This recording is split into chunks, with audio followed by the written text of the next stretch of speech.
As a middle-class heterosexual black male, social justice stands at the core of my journey as a scholar practitioner.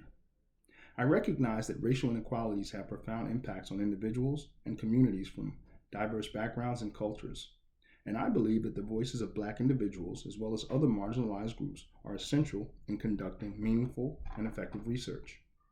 We must challenge existing paradigms and frameworks to ensure they are diverse, inclusive, and reflective of the experiences of those often left out. As an educational leader, my role is clear.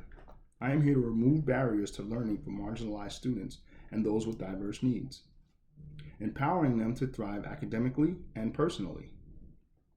Cultural identity, for me, is a subjective label that significantly influences my approach to becoming a scholar practitioner. The challenges and barriers that marginalized students face, especially students who share my background, must be considered in all research. Additionally, gender is another subjective label that cannot be ignored.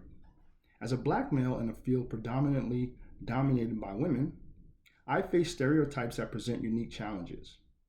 But these labels also help me understand the multifaceted nature of educational leadership.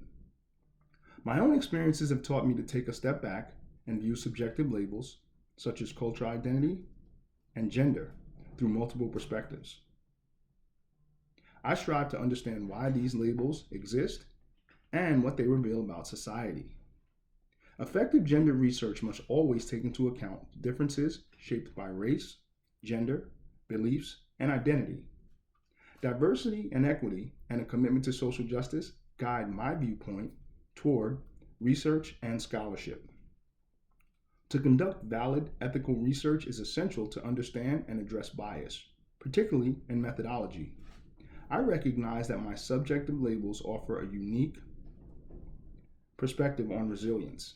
As a black male, the challenges I face can begin the moment I am seen, even before I say a word. Understanding how to navigate this reality is not only a part of my personal growth, but also a reminder to challenge biases and perceptions in the research process. However, there's also limitations to my subjective labels, particularly in my ability to separate personal emotions and reactions from my scholarship. The challenges I face as a black male cannot shape my research.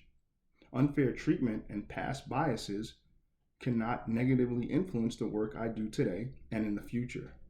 It is crucial that I put those beliefs and viewpoints aside. It's also crucial to maintain emotional awareness and check power dynamics in educational environments. So I stay focused on conducting objective research that is free from personal influence. As I continue to practice reflexivity, self-reflection, and an openness to diverse perspectives, I remain committed to ensuring my research is valid and ethical. One potential area of interest for my dissertation is researching how culturally responsive leadership can effectively meet the needs of underserved Black and Brown students in educational communities. This is a topic close to my heart as it aligns with my passion for addressing the systemic inequalities that affect these students. Culturally responsive leadership is essential in addressing achievement gaps and the inequalities that persist within education.